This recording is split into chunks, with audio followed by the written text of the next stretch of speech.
Hello friends, welcome back to our YouTube channel account सीखो। आप सबका स्वागत है हमारे यूट्यूब चैनल अकाउंट सीखो में।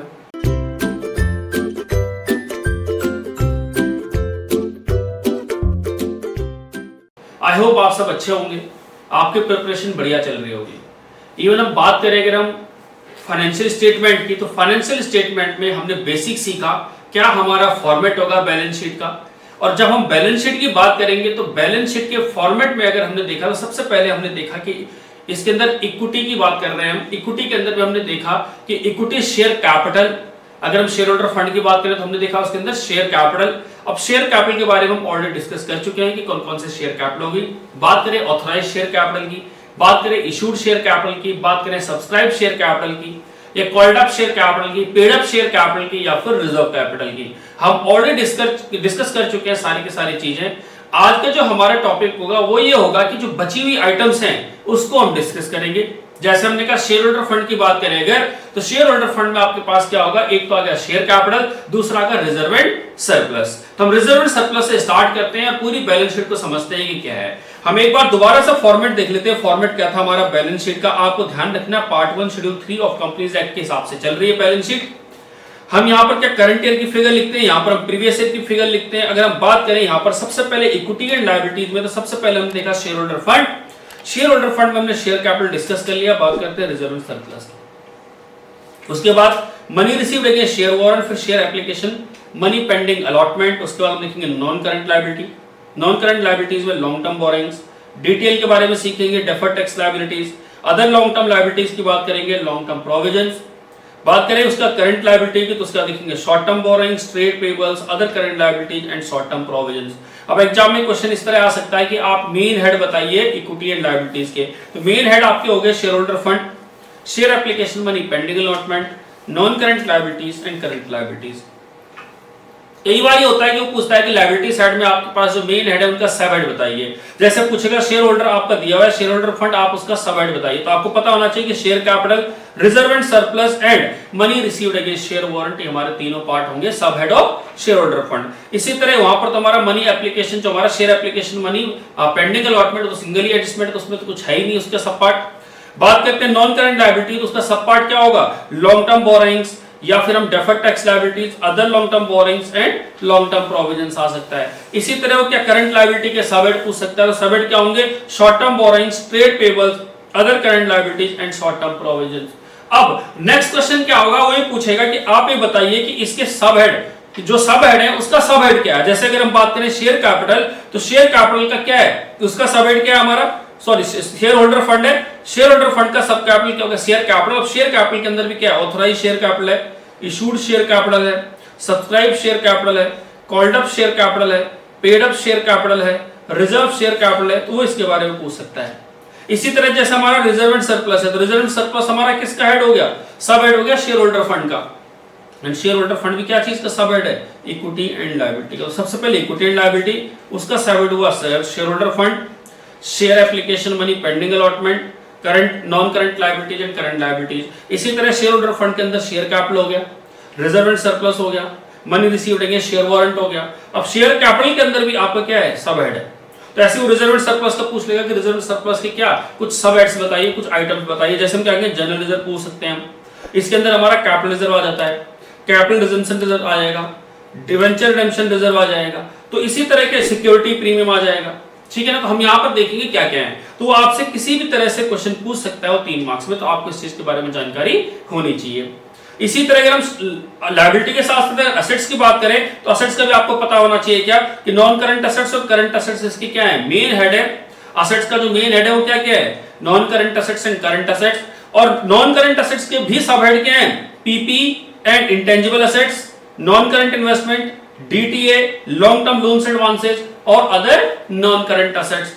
इवन अगर पीपी के सब हेड की बात करें, क्या क्या है, पीपी के अंदर property plant and equipment, intangible assets, capital WIP, intangible assets under development.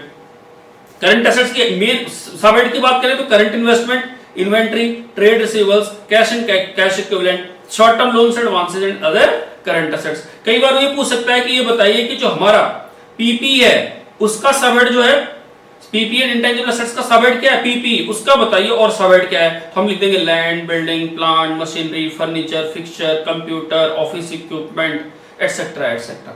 या इससे पूछ देगा वो कि बताइए कि इंटेंजिबल एसेट्स का क्या है, तो इंटेंजिबल एसेट्स का सबहेड क्या होगा? सॉफ्टवेयर हो गया हमारा, गुडविल हो गया हमारा, पेटेंट हो गया हमारा, कॉपीराइट हो गया हमारा, एटसेट्रा एटसेट्रा।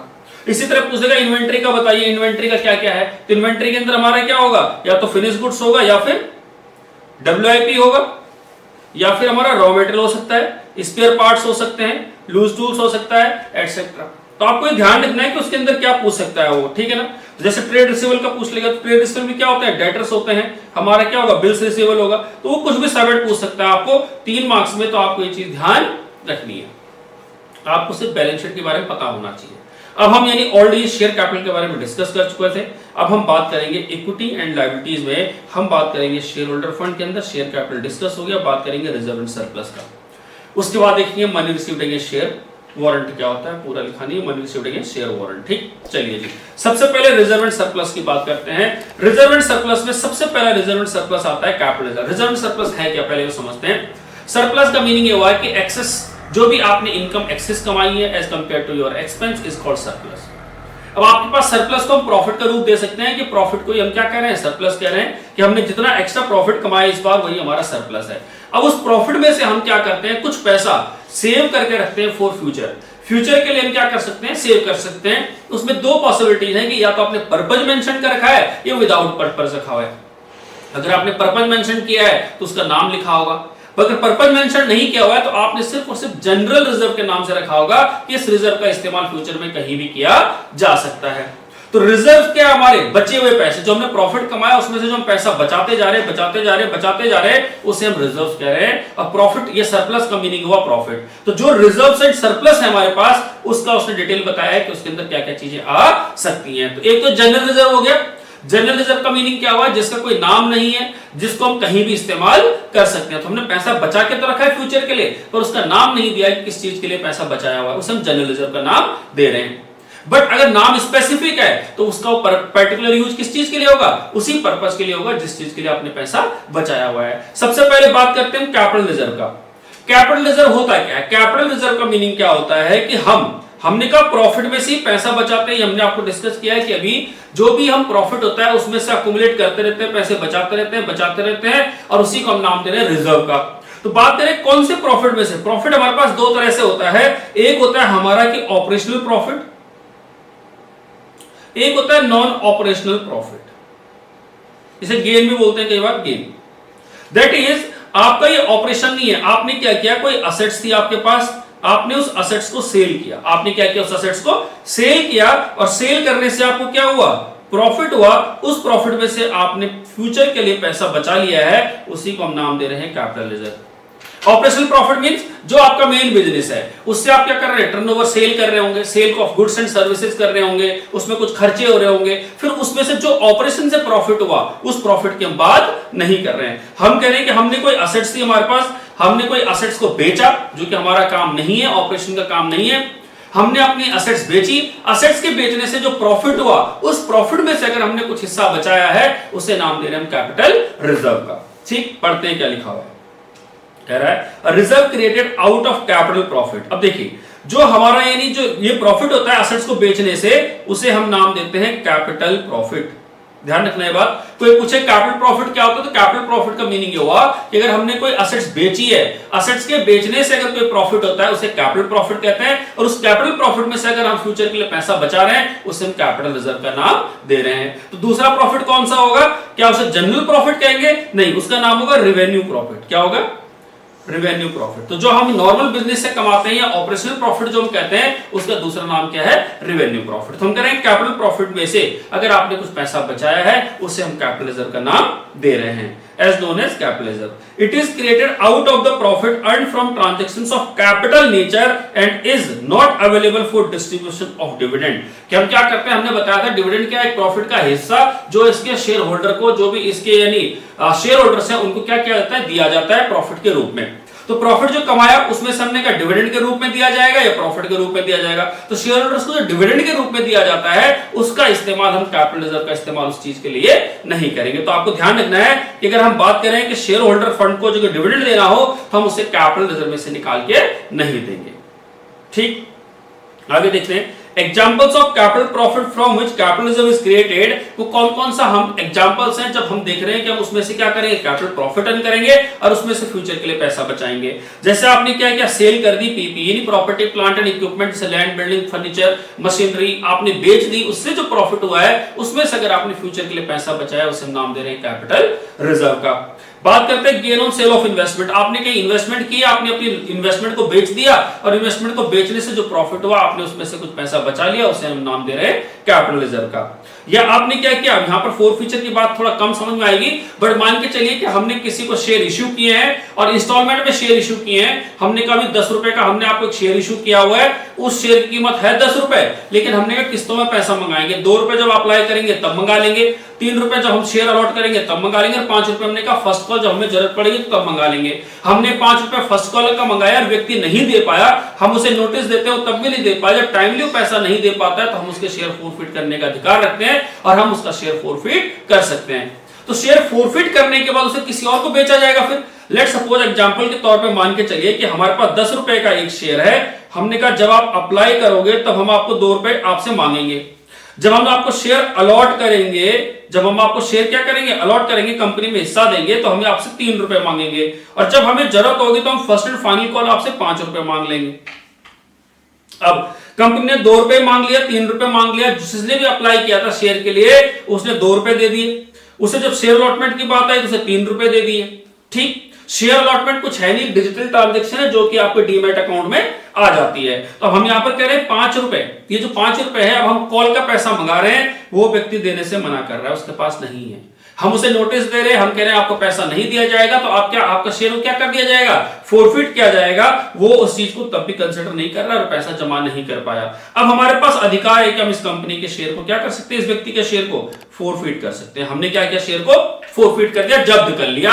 हमने कहा भाई जो ये 5 रुपए हमने आपको दिए थे ना, ये अब आपको नहीं देंगे वापस, ये हमने क्या कर दिए, जब्त कर लिए। अब सोच के देखिए ये वाला शेयर किसी और को बेचा जाएगा, कोई तो व्यक्ति होगा ना दोबारा बेचेगी कंपनी। मान लीजिए एक्स को बेचा था, अभी वाई को बेच दिया। अब कंपनी ने क्या है, कंपनी को पता है कि मुझे कम से कम 5 रुपए तो चाहिए, क्योंकि 5 तो उसके पास आ गए, 5 तो उसके पास पहले से आ गए और कंपनी के शेयर की कीमत थी 10 रुपए। कंपनी ने कहा भाई 5 रुपए में अगर मेरे को मिल जाते हैं तो मुझे कोई दिक्कत नहीं है। तो कंपनी क्या करेगी, इसे मिनिमम कम से कम 5 रुपए का जरूर बेचेगी, क्योंकि कंपनी की कितनी रिक्वायरमेंट थी, 10 रुपए की। 5 रुपए तो किससे आ गए, एक्स से आ गए, तो बाकी 5 रुपए तो बच गए ना, जो एक्स नहीं दे पाया। और जब एक्स नहीं दे पाया तो किसी और व्यक्ति को अगर शेयर बेचेगा तो कम से कम 5 रुपए तो लेगा। तो आपके पास एक नंबर का क्वेश्चन इस तरह भी आ सकता है कि जो शेयर फोरफिट किया जाता है उसके बाद उसे कितने में बेचा जा सकता है। तो उसे मिनिमम जो अमाउंट नहीं दिया गया है किसके द्वारा, मिस्टर एक्स के द्वारा, जिसे हमने ओरिजिनल शेयर इश्यू किया था, जब वो मिनिमम अमाउंट जो देने के बाद जो फेस वैल्यू माइनस जो पेड अमाउंट है, जो नहीं अमाउंट दिया उसने, non payment of the amount, उसका कम से कम उतने रुपए में बेचेंगे। हमारे केस में हमने कहा 10 रुपए का शेयर था, 2 रुपए प्लस 3 रुपए दे दिए तो 5 रुपए नहीं दिए, तो हम कम से कम 5 में बेचेंगे। अब लेट सपोज में इसे 5 की जगह समझो 7 रुपए में बेच देते हैं। जब इसे 7 रुपए में बेचेंगे तो हमने कितना एक्स्ट्रा में बेचा, 2 रुपए हमने एक्स्ट्रा में बेचा, यही 2 रुपए तो प्रॉफिट है। और मान लीजिए इसके पास 1000 शेयर है तो कंपनी को कितने का प्रॉफिट हो गया, 2000 रुपए का प्रॉफिट हो गया। इस 2000 में से अगर कुछ फ्यूचर के लिए पैसा बचाया जाता है उसे हम नाम दे रहे हैं कैपिटल रिजर्व का। और यही लाइन यहां पे लिखी हुई है, gain on reissue of forfeited shares. आगे देखते हैं, कह रहा है gain on purchase of existing business. आपने क्या किया, किसी के बिजनेस को खरीद लिया, सारी एसेट्स एंड लायबिलिटी, सारा पूरा बिजनेस खरीद लिया।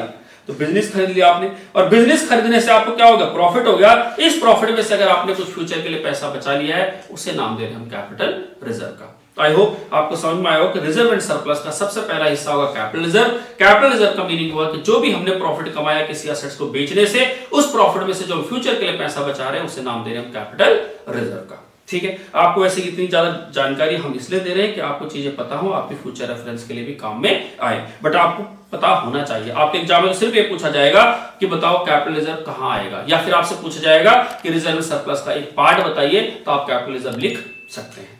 दूसरा रिजर्व आता है आपका कैपिटल रिडेम्पशन रिजर्व। आप समझिए कैपिटल रिडेम्पशन रिजर्व है क्या। जब हम प्रेफरेंस शेयर कैपिटल, मैंने आपको बताया था हमारे पास दो तरह की कैपिटल होगी, एक होगी इक्विटी शेयर कैपिटल, एक होगी प्रेफरेंस शेयर कैपिटल। जब हम प्रेफरेंस शेयर कैपिटल का पैसा वापस करते हैं उसके लिए हमें पहले से ही तैयारी करनी पड़ती है, पहले से ही हमें रिजर्व में पैसा बचा के रखना पड़ता है कि at the time of payment, मान लीजिए 20 साल के लिए हमने क्या किया, प्रेफरेंस शेयर को लिया हुआ है, 20 साल बाद हमें प्रेफरेंस शेयर होल्डर को क्या करना है, पैसा वापस करना है। तब आप बताइए हम अभी से पैसा बचा के रखेंगे? तो हमने क्या किया है कि हर महीने हर जो हमारे को प्रॉफिट होता जा रहा है, हम उस प्रॉफिट में से क्या कर रहे हैं, पैसा बचा के रख रहे हैं फॉर रिपेमेंट ऑफ किसके, preference share capital. Preference share capital को हमें वापस करना है, हम उसके लिए पैसा बचा के रख रहे हैं, उसे हम नाम दे रहे हैं क्या, कैपिटल रिडेम्पशन रिजर्व। क्या लिखा हुआ है, capital redemption reserve is reserve created when the company purchase its own shares out of free reserve और सिक्योरिटी प्रीमियम। जब अपने शेयर खुद खरीदती है या फिर जो हमारे पास ओरिजिनल शेयर्स है प्रेफरेंस शेयर कैपिटल, ये प्रेफरेंस शेयर्स अब हमें रिडीम करना है, उनको वापस करना है, तो हमें क्या करना होगा, सीआरआर क्रिएट करना होगा, which requires a sum equal to nominal value of shares so purchase shall be transfer to company capital reserve account में ट्रांसफर कर दिया। रिजर्व में be used by the company to issue fully paid bonus share. इसका हम इस्तेमाल किस लिए कर सकते हैं, बोनस शेयर इशू करने के लिए भी कर सकते हैं। नेक्स्ट आता हमारा सिक्योरिटी प्रीमियम। सिक्योरिटी प्रीमियम का क्या मीनिंग हुआ, लेट सपोज मान लेते हैं सिक्योरिटी प्रीमियम का सिंपल सा मीनिंग यह है कि कंपनी का जो शेयर की वैल्यू है, जो कंपनी के शेयर की वैल्यू है उससे अगर मार्केट में ज्यादा का बिकता है, मार्केट वैल्यू में अगर उससे शेयर ज्यादा का बिकता है, उसे हम नाम दे रहे हैं सिक्योरिटी प्रीमियम। एग्जांपल के तौर पे कंपनी ने कहा कि हमारा जो शेयर लिस्ट होना चाहिए वो कितने में होना चाहिए, लिस्ट होना चाहिए 1000 रुपए में, लेकिन इसकी डिमांड ज्यादा है, इसकी डिमांड ज्यादा है, इसके लिए लोग क्या है, ज्यादा इंटरेस्टेड है, लोगों को लगता है कि कंपनी बहुत अच्छा करने वाली फ्यूचर में, इसका मान लीजिए प्राइस 1100 रुपए मिलता है, लोग इसे बाय कर लेते हैं। तो कंपनी क्या है, जब अपने शेयर को नॉर्मल वैल्यू से ज्यादा वैल्यू पर क्या करती है, बेचती है, उसे कंपनी कहती है क्या, प्रॉफिट, और उस प्रॉफिट को हम नाम दे रहे हैं सिक्योरिटी प्रीमियम का। Security premium is a reserve to which amount received in excess of nominal value of securities is credited. Nominal value से, फेस वैल्यू से जितना ज्यादा मिलेगा वो हमारा सिक्योरिटी प्रीमियम का पार्ट होगा। तो हमारे तीन पार्ट हो गए क्या चीज में, रिजर्व एंड सरप्लस में। सबसे पहला कैपिटल रिजर्व, दूसरा कैपिटल रिडेम्पशन रिजर्व एंड तीसरा सिक्योरिटी प्रीमियम। ये आपको तीनों चीजें पता होनी चाहिए। नेक्स्ट आता है debenture redemption reserve. Debenture redemption reserve भी क्या है, अगेन कंपनी को अपने डिवेंचर को रिडीम करना है, जैसे प्रेफरेंस शेयर कैपिटल को वहां रिडीम करना था या अपने शेयर खुद बाय बैक करने थे, तो उस केस में यहां पर कह रहे हैं कि कंपनी ने क्या किया, डिवेंचर को रिडीम करने के लिए, कंपनी को पता है कि लोन लिया हुआ है, डिवेंचर एज अ लोन है, उसे फ्यूचर में रिडीम करना है, वापस करना है। जब वापस करना है तो उसके लिए पहले से प्रिपरेशन करनी होगी, पहले से पैसा बचा के रखना होगा, उसी को हम नाम दे रहे हैं डीआरआर। कह रहे debenture redemption reserve is a reserve created by the company before redemption of debenture. Debenture को रिडीम करने से पहले पैसा बचाया जाता है, उसे हम नाम दे रहे हैं रिजर्व एंड सरप्लस के अंदर डीआरआर, डिवेंचर रिडेम्पशन रिजर्व। चौथा हो गया। पांचवा है हमारे पास रीवैल्यूएशन रिजर्व। याद होगा जब हमने एडमिशन पढ़ा था तो हमने रीवैल्यूएशन अकाउंट पढ़ा था, और रीवैल्यूएशन अकाउंट में जो भी प्रॉफिट होता है उस प्रॉफिट में से अगर हम कुछ हिस्सा बचाते हैं, इट मींस असेट्स जब हमारी रीवैल्यू हो रही है, चाहे बढ़ रही है चाहे घट रही है, उसमें जो हमें प्रॉफिट हो रहा है उस प्रॉफिट में से अगर हम फ्यूचर के लिए कुछ पैसा बचा रहे हैं, उसे नाम दे रहे हैं हम रीवैल्यूएशन रिजर्व का। उसका नाम क्या है, रीवैल्यूएशन रिजर्व। और इसका हम किस लिए कर सकते हैं, इसका इस्तेमाल डिविडेंड के लिए या फिर बोनस इश्यू के लिए इसका इस्तेमाल नहीं हो सकता है। तो क्या लिखा है, revaluation reserve is reserve which is created by the upward revision of the book value of assets. Assets का अपवर्ड रिवीजन मींस जब असेट्स हमारी बढ़ेगी, इंक्रीज होंगे तो उससे प्रॉफिट होगा, उसी को हम नाम दे रहे हैं यहां पे रीवैल्यूएशन रिजर्व। तो उसमें क्या करेंगे, जो बढ़ेगा और जो घटेगा, नेट जो प्रॉफिट होगा उसमें से जो हम क्या करेंगे, पैसा बचाएंगे, उसे हम नाम दे रहे हैं रीवैल्यूएशन रिजर्व का। It is debited when the value of assets is revised downward और असेट्स सोल्ड या डिस्कार्डेड। तो हमारी असेट्स की वैल्यू अगर कम होगी तो हम घटा देंगे, असेट्स की वैल्यू बढ़ेगी तो क्या करेंगे, उतने अमाउंट को बढ़ा देंगे। रीवैल्यूएशन हम ऑलरेडी पढ़ चुके हैं। रीवैल्यूएशन से जो भी प्रॉफिट होगा उस प्रॉफिट में से अगर हम जो फ्यूचर के लिए पैसा बचाएंगे उसे नाम दे रहे हैं हम रीवैल्यूएशन रिजर्व का। Amount standing to the credit of revaluation reserve account can not be used for payment of dividend and issue of bonus share. ठीक, आगे देखते हैं शेयर ऑप्शंस आउटस्टैंडिंग अकाउंट। अब शेयर ऑप्शंस आउटस्टैंडिंग अकाउंट क्या होता है, हम कह रहे हैं कि हमने एम्प्लॉय को, कंपनी अपने एम्प्लॉय को शेयर सेल करती है, कंपनी ने एम्प्लॉय को शेयर बेचा, कंपनी ने कहा भाई वैसे मार्केट वैल्यू इसकी कितनी है, 50 रुपए है, लेकिन हम आप ये 75 रुपए है, आप हमें क्या दीजिए, 50 रुपए दीजिए बस। इट मींस कंपनी क्या कर रही है, अपने एम्प्लॉय को 25 रुपए का डिस्काउंट दे रही है। बट अब आप ये बताइए 25 रुपए का डिस्काउंट कहीं से तो निकलेगा ना, कहीं से तो एडजस्ट करना होगा।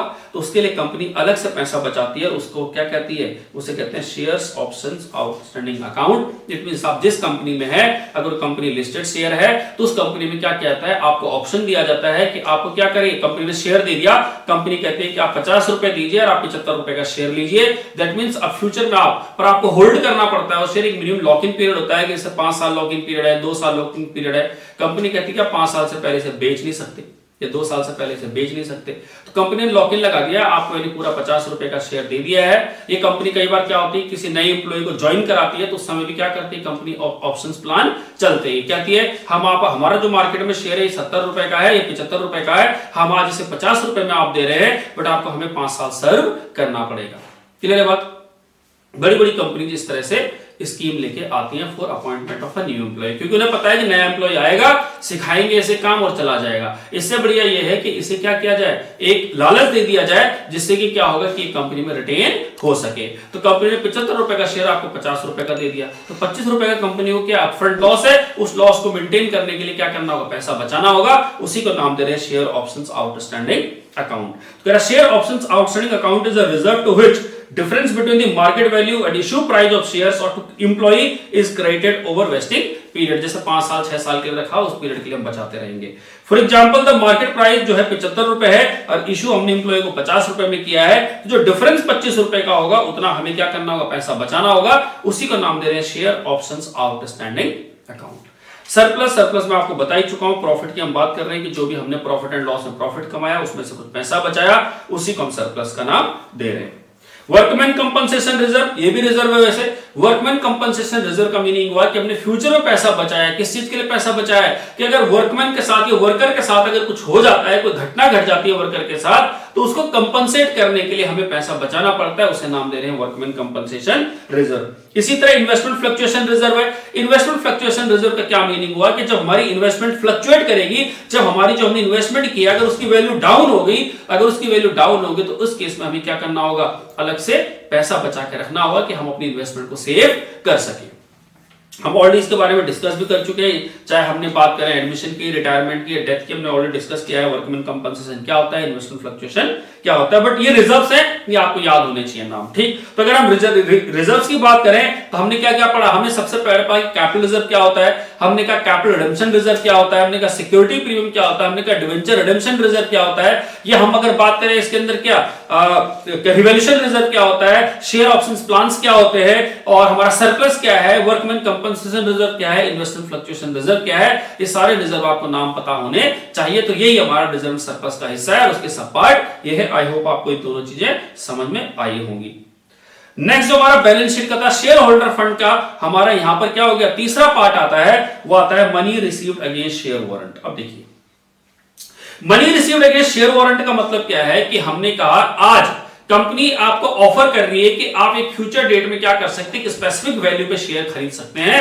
आप आज पैसा एक बुकिंग करा दी, जैसे बुकिंग करा दिया आपने कहा भाई एक गाड़ी हमने बुक करा दी है, फ्यूचर में इसकी डिलीवरी हम ले लेंगे जैसी मिलेगी। कंपनी ने कहा ठीक है जी 3 महीने बाद आप डिलीवरी लीजिए। सेम यहां पर भी है कि कंपनी क्या करेगी कि हम आपको क्या करेंगे, एक स्पेसिफिक डेट पे शेयर इशू कर देंगे, इस वैल्यू पे करेंगे, इस डेट पर करेंगे, आप इस चीज की बुकिंग करा दीजिए। That is called money received against share warrant, ठीक। तो कह रहा है share warrant gives the holder right to get equity shares on a specified date at specified value.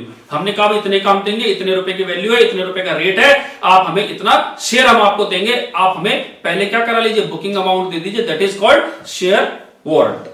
कह रहा है कि the share warrant will be converted into equity shares at later date at a predetermined price। अब उन्होंने क्या किया, हमें guarantee दे दी है किस्म से कि ये लो जी आपको हमने गारंटी दी, हम आपको दे देंगे। उस गारंटी को कन्वर्ट किया जाएगा शेयर्स में, उसी को नाम दे रहे हैं money received against share warrant. Again it's a share holders fund liability है किस्म से। Since these are to be converted into equity shares, these are classified और shown as shareholder fund। इसकी बात हम समझ चुके हैं, शेयरहोल्डर फंड का ये भी हिस्सा होगा। तो आपसे सिंपल सा एग्जांपल में पूछा जाएगा कि मनी रिसीव, जो आपने पैसा रिसीव किया गया शेयर वारंट कहां जाएगा, तो ये आपको पता होना चाहिए, it is the part of share holder fund. इस तरह से हमने शेयर होल्डर फंड को क्या कर लिया, कंप्लीट कर लिया। तो लायबिलिटी का हमारा एक हिस्सा हो गया है। अगला टॉपिक देखते हैं जो आता है share application money pending allotment. Share application money pending allotment, नाम से ही पता लग रहा है कि हमने पैसा तो ले लिया है बट अभी तक शेयर अलॉट नहीं किए। हमने पैसा ले लिया है लेकिन अभी तक शेयर अलॉट नहीं किए। तो कह रहा है कि amount received by the company as share application against which the company will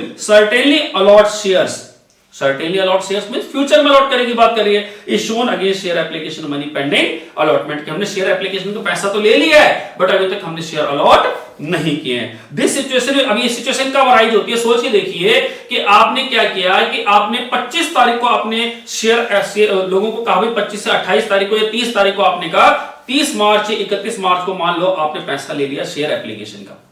अब 30 मार्च को आपने शेयर एप्लीकेशन का पैसा ले लिया, अलॉटमेंट मान लो 3 तारीख को हो रही है शेयर की, 2 तारीख को अलॉटमेंट हो रही है शेयर की, 5 तारीख को अलॉटमेंट हो रही है शेयर की। अब आप सोचिए 31 मार्च आपका आ गया बीच में, तो आप बुक्स क्लोज कीजिएगा। तो इस 31 मार्च के डेट पे क्या है, आपके पास पैसा तो है, एप्लीकेशन का पैसा तो है, पर अभी तक आपने शेयर अलॉट नहीं किए। ऐसी स्थिति में हमारी ये सिचुएशन बनती है कि हम उसे एज अ शेयर क्या लिखें, अलग से लिखें अपना क्या, शेयर एप्लीकेशन का जो पैसा रिसीव हुआ है अभी लेकिन अलॉटमेंट पेंडिंग है, ये हमारी लायबिलिटी का हिस्सा बन जाएगा। तो ऐसी सिचुएशन तभी आती है जब नॉर्मली ईयर एंड पे एप्लीकेशन का पैसा रिसीव हो गया हो बट तब तक हमने शेयर अलॉट नहीं किया। तो कह रहा है this situation will arise only when application money is received before the balance sheet date and allotment is made after the balance sheet date. आप समझिए कि 31 मार्च से पहले हमें पैसा रिसीव हो गया है बट हमारे 31 मार्च के बाद हम शेयर अलॉट कर रहे हैं। अब क्या होगा, व्हेन एप्लीकेशन मनी अगर आपको रिसीव हो जाएगा तो उसे कहां दिखाना होगा, आपको करंट लायबिलिटी में दिखाना होगा।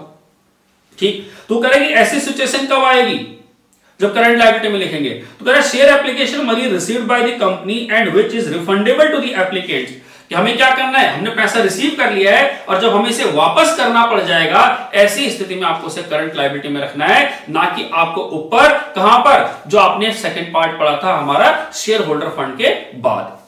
तो कह रहा है against which shares will not be allotted, उससे शेयर दिए ही नहीं जाएंगे, is shown as other current liabilities under the main head current liability in the equity and liability. तो याद होगा ये हमारी बैलेंस शीट है। बैलेंस शीट में जो शेयर होल्डर फंड है, इसे शेयर होल्डर फंड के बाद हमारा जो सेकंड पार्ट आता है वो आता है share application money pending allotment, उसके बाद आता है non current liabilities and then आता है करंट लायबिलिटीज। तो कह रहा है इस करंट लायबिलिटीज के अंदर दिखाएंगे हम ये वाला पैसा जो एप्लीकेशन का पैसा रिसीव हुआ है, क्योंकि हमें इसे वापस करना है। रीजन भी हम उसे शेयर अलॉट नहीं कर पा रहे। अब शेयर अलॉट कब नहीं कर पाएंगे वो स्थिति देखते हैं कि कब करंट लायबिलिटी का हिस्सा बनेगा, ये कब बनेगा, जब हम उसे शेयर अलॉट नहीं कर पाएंगे। और शेयर अलॉट कब नहीं कर पाएंगे, तो सबसे पहले सिचुएशन आता है कि अगर हमारा ओवर सब्सक्राइब हो गया हो शेयर। ओवर सब्सक्राइब का मतलब क्या हुआ कि हमने कहा भाई हुआ, हमने 10 लोगों को बुलाया और 12 लोग आ गए, तो 2 लोगों को तो हमें वापस भेजना ही पड़ेगा क्योंकि हमारे पास शेयर है 10, लोग आ गए 12। ठीक, जब 12 लोगों ने 12 शेयर के लिए मान लीजिए अप्लाई किया, हमारे पास 10 ही शेयर है, तो उस केस में हमें 2 लोगों को तो मना करना पड़ेगा। तो अगर यदि शेयर ओवर सब्सक्राइब हो जाता है उस केस में हमें क्या होता है कि जो भी एक्सेस पैसा आया है उसे रिफंड करना पड़ता है। और अगर उसे रिफंड करना है तो वो कहां चला जाएगा, वो आ जाएगा आपका करंट लायबिलिटी में। बट अगर रिफंड नहीं करना है, शेयर अलॉट करने हैं, तो आपको पता ही हो हमारा सेकंड पार्ट है ही हमारा इक्विटी एंड लायबिलिटी का शेयर होल्डर फंड के बाद क्या है, मनी रिसीव, जो हमने पैसा रिसीव कर लिया एप्लीकेशन का और हमने अभी तक शेयर अलॉट नहीं किया, it means share application money pending allotment के अंदर आ जाएगा।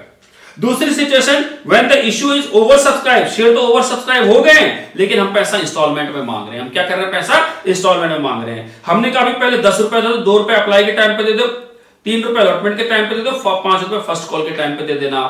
ऐसी स्थिति में भी क्या हो सकता है कि अगर हमने उससे ज्यादा पैसा ले लिया है तो हमें क्या करना पड़ेगा, उस पैसे को वापस करना पड़ेगा। हमने उससे अगर ज्यादा पैसा ले लिया एट द टाइम कि हम भी अभी पहले रख लेते हैं और बाद में क्या करेंगे, इसे वापस कर देंगे, तो उस केस में भी क्या होता है कि हमें पैसे को कहां डालना होगा, करंट लायबिलिटी के अंदर रखना होगा। ठीक है, इसे क्या नाम देते हैं, कॉल्स इन एडवांस। क्या नाम देंगे इसे, कॉल्स इन एडवांस का, कि हमने भी पहले ही उसने पैसा दे दिया हमें जबकि मिलना फ्यूचर में था, लेकिन उसने आज अगर हमें पैसा दे दिया तो उसे हम करंट लायबिलिटी के अंदर कंसीडर करेंगे। नेक्स्ट वो कहता है, नेक्स्ट स्थिति क्या है, in case the company has not receive minimum subscription. मान लीजिए हमने कहा था कम से कम 90% शेयर आएंगे, अगर 90% लोग अगर इस कंपनी में इंटरेस्टेड होंगे तो ही हम क्या करेंगे, इस जो भी शेयर है उसे इश्यू करेंगे, अदरवाइज इश्यू नहीं होगा। मान लीजिए 90% लोग आए नहीं, आपने 10,000 लोगों को बुलाया था और सिर्फ 8,800 या 8,900 लोग आए, इट मींस पूरे 90% लोग नहीं आए। और जब 90% लोग नहीं आए तो इस केस में इस शेयर को क्या कर दिया, कैंसिल कर दिया जाएगा। तो जिन जिन लोगों ने पैसा दिया होगा उन लोगों का क्या करना होगा, पैसा वापस करना होगा। और जब उनका पैसा वापस करना होगा तो उसी को हम नाम दे रहे हैं कि वो अदर करंट लायबिलिटी का हिस्सा बनेगा। क्लियर है बात? तो हम कह रहे हैं कि हमने क्या किया, एप्लीकेशन का पैसा लिया, ये generally share application money pending allotment में ही आएगा, लेकिन हम इसे ऐसी स्थिति आएंगी कुछ जब हमें करंट लायबिलिटी में दिखाना होगा। स्थिति क्या आएगी, तो तीनों सिचुएशन में क्या होगा, कंपनी को पैसा वापस करना पड़ेगा। पहली सिचुएशन की अगर हमारा शेयर ओवर सब्सक्राइब हो गया, अगर ओवर सब्सक्राइब हो गया तो कुछ लोगों को पैसा वापस करना पड़ेगा। या दूसरी स्थिति क्या है कि ओवर सब्सक्राइब हो गया है लेकिन पैसा इंस्टॉलमेंट में दे रहे हैं, तो जो हमने पैसा नहीं मिलना था अभी हमें, जो फ्यूचर में मिलना था, अगर हमने अभी रिसीव कर लिया है, जिसे हम कॉल से एडवांस का नाम दे रहे हैं, तो भी हमारा करंट लायबिलिटी का हिस्सा बनेगा। या अगर हमने हमारा पूरा सब्सक्राइब हुआ ही नहीं है शेयर, जो मिनिमम सब्सक्रिप्शन है वही क्राइटेरिया अगर पूरा नहीं हुआ, उस केस में भी हमें पैसा वापस करना पड़ेगा। ये तीनों सिचुएशन है जहां पर हमें पैसा वापस करना पड़ेगा, इसीलिए हम इसे करंट लायबिलिटी के अंदर कंसीडर करते हैं और करंट लायबिलिटी में अदर करंट लायबिलिटी में इसे कंसीडर किया जाएगा। अदरवाइज अगर सब सिचुएशन सही रहती है तो हम इसे कहां लिखेंगे, share application money pending allotment. Clear है बात? आगे चलते हैं। इट मींस हमने दो पार्ट कवर कर लिए अपने, एक शेयर होल्डर फंड और एक share application money pending allotment. अब तीसरा पार्ट आता है हमारा नॉन करंट लायबिलिटी का और चौथा पार्ट आता है हमारा करंट लायबिलिटी का। क्लियर बात? अब नॉन करंट लायबिलिटी को कैसे डिफाइन करता है, कह रहे हैं जो करंट लायबिलिटी नहीं है उसे हम कहते हैं नॉन करंट लायबिलिटी। इसका मीनिंग हमें नॉन करंट लायबिलिटी नहीं जानना, क्या जानना है, करंट लायबिलिटी जानना है कि करंट लायबिलिटी क्या होती है। ठीक, अब समझना, लायबिलिटी का मतलब फ्यूचर ऑब्लिगेशन, जो कि आपको फ्यूचर में एक डेट पर पे करना पड़ेगा। ठीक, तो कहता है लायबिलिटीज आर क्लासिफाइड, लिखा हुआ है लायबिलिटीज आर क्लासिफाइड और shown as non current liabilities and current liabilities in the balance sheet. हम ऑलरेडी देख चुके हैं non current and current. Current two terms ये दी हुई है शेड्यूल में। करंट लायबिलिटीज क्या है वो डिफाइन किया उन्होंने और कहा है करंट लायबिलिटी को कैसे डिफाइन करते हैं उसमें उसने बताया है। ठीक, तो उसने सबसे पहले बताया है कि expected to be settled in company's normal operating cycle. पहले समझते हैं कि what is operating cycle. Operating cycle का मतलब ये हुआ, ये कंपनी जब बिजनेस शुरू हो रहा है उसके पास एक पूंजी पड़ी हुई है, कैश पड़ा हुआ है, कैपिटल पड़ी हुई है। इस पूंजी से क्या करेगा, वो रॉ मटेरियल खरीदेगा। इस रॉ मटेरियल से क्या करेगा, वो गुड्स बनाएगा। गुड्स बनाने के बाद क्या करेगा, उसे सेल करेगा। सेल करने के बाद क्या होगा, डेटर्स बनेंगे हमारे, या फिर कैश में पैसा आ जाएगा और फिर दोबारा दोनों सिचुएशन। क्लियर है बात? तो हम कह रहे हैं हमने क्या, जो हमारा पैसा पड़ा है उससे हमने रॉ मटेरियल खरीदा। रॉ मटेरियल खरीदने से क्या होगा, रॉ मटेरियल या तो कैश में खरीदेंगे या हम उधार में खरीदेंगे। कैश में खरीदेंगे तो कैश चला जाएगा और सामान आ जाएगा, उधार में खरीदेंगे तो क्या, क्रेडिटर्स बढ़ जाएंगे। इसी तरह जब हम गुड्स खरीद लिए, ये रॉ मटेरियल हमने खरीद लिया, तो हम इससे क्या करेंगे, गुड्स का प्रोडक्शन करेंगे। जब गुड्स प्रोड्यूस होंगे तो हम उसको क्या करेंगे, मार्केट में सेल करेंगे। सेल करेंगे तो कैश में बेचेंगे या क्रेडिट बेचेंगे। कैश में बेचेंगे तो पैसा आएगा और सामान चला जाएगा। उधार में बेचेंगे तो क्या क्या बढ़ जाएंगे, डेटर्स बढ़ जाएंगे। और जब डेटर्स बढ़ेंगे तो इन डेटर्स से क्या होगा, लास्ट में कलेक्शन होगा और सेम ये प्रोसेस चलता रहेगा। इसी को हम नाम दे रहे हैं ऑपरेटिंग साइकिल। ठीक, अब समझना। देखिए ऑपरेटिंग साइकिल है क्या, ये कैश बैंक पड़ा हुआ था, हमने परचेज किया रॉ मटेरियल, मान लिया इसे हमने 3 महीने के लिए। ठीक है, उसके बाद हमने क्या प्रोसेसिंग किया इस रॉ मटेरियल को और इससे क्या बनाए, गुड्स बनाए, मान लो उसमें 4 महीने लग गए। उसके बाद क्या, हमने इसे फिनिश गुड्स जो हमने इन्वेंट्री में रखा हुआ अपने 2 महीने उसमें लग गए। उसके बाद हमने इस गुड्स को क्या किया, बेचा और इसे ट्रेड रिसीवेबल डेटर में कन्वर्ट किया। ये हमारे डेटर क्या हो गए, रियलाइज हो रहे हैं आज, और रियलाइज होने के बाद फिर दोबारा हमारे पास कैश आ रहा है। तो ये हमारा क्या बन रहा है, एक ऑपरेटिंग साइकिल बन रहा है। क्या बन रहा है, ये एक साइकिल बन रहा है। ठीक, सेम साइकिल बन रहा है। अब यही रिपीट होता रहेगा बिजनेस में, क्या होता रहेगा, ये repeat repeat repeat repeat repeat होता रहेगा। ठीक, यही हमारा ऑपरेटिंग साइकिल है। अब ऑपरेटिंग साइकिल जो है इस 13 महीने का है इस केस में, पहली चीज।